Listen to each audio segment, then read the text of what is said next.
വിദേശ തൊഴിൽ പരിശീലനത്തിനും തൊഴിലവസരങ്ങൾക്കും little flower engineering institute Kalamassery. പഠിച്ചാൽ ജോലി ഉറപ്പാണ്.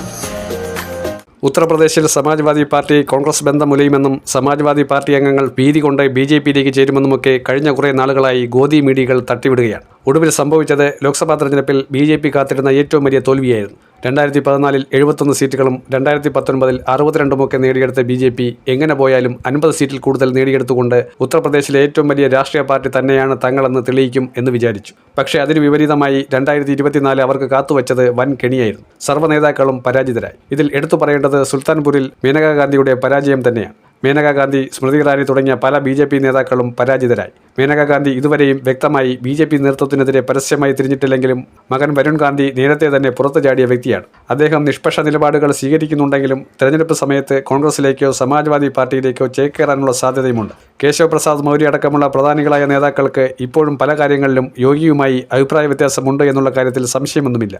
UPയിൽ മൂന്നാമതും യോഗി അധികാരത്തിലെത്തുമെന്നൊക്കെ തട്ടിവിടുന്നവർക്ക് ഒരു മറുപടി എന്ന രീതിയിൽ കൃത്യമായ സന്ദേശം അഖിലേഷ് കൊടുത്തിരിക്കുകയാണ്.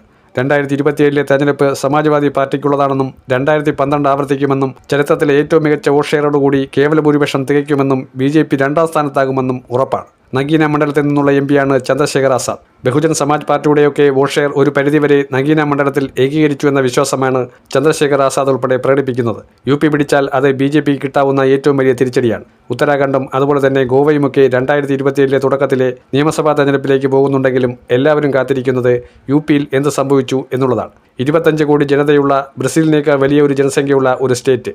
ഈ രാജ്യത്തെ മോസ്റ്റ് പോപ്പുലസ് ആയിട്ടുള്ള രാജ്യങ്ങളുടെ പട്ടിക എടുത്താൽ നമുക്കറിയാം ഇന്ത്യ കഴിഞ്ഞാൽ ചൈന, അത് കഴിഞ്ഞാൽ ഏറ്റവും ജനസംഖ്യ എന്ന രീതിയിൽ പറയാൻ കഴിയുന്നത് US-ന്റെ ജനസംഖ്യയാണ്. അത്രയധികം ജനസംഖ്യയുള്ള ഒരു സ്റ്റേറ്റ് എന്ന് വേണമെങ്കിൽ പറയാവുന്ന UPയിൽ 2,42,000 സ്ക്വയർ കിലോമീറ്റർ സമാജ്വാദി പാർട്ടി പിടിച്ചെടുത്താൽ BJPക്ക് കിട്ടാവുന്ന ഏറ്റവും വലിയ ഹിന്ദി ഹൃദയഭൂമിയിലെ തിരിച്ചടി തന്നെയായിരിക്കും. ലോക്സഭയ്ക്ക് ശേഷമുള്ള തിരിച്ചടി. ബീഹാർ പിടിച്ചു എന്ന് പറയുമ്പോഴും ജാർഖണ്ഡിൽ കള്ളക്കളി കളിച്ചു എന്ന് പറഞ്ഞ് സമാധാനിക്കുമ്പോഴും ഇതൊരു വലിയ തിരിച്ചടി തന്നെയായിരിക്കും.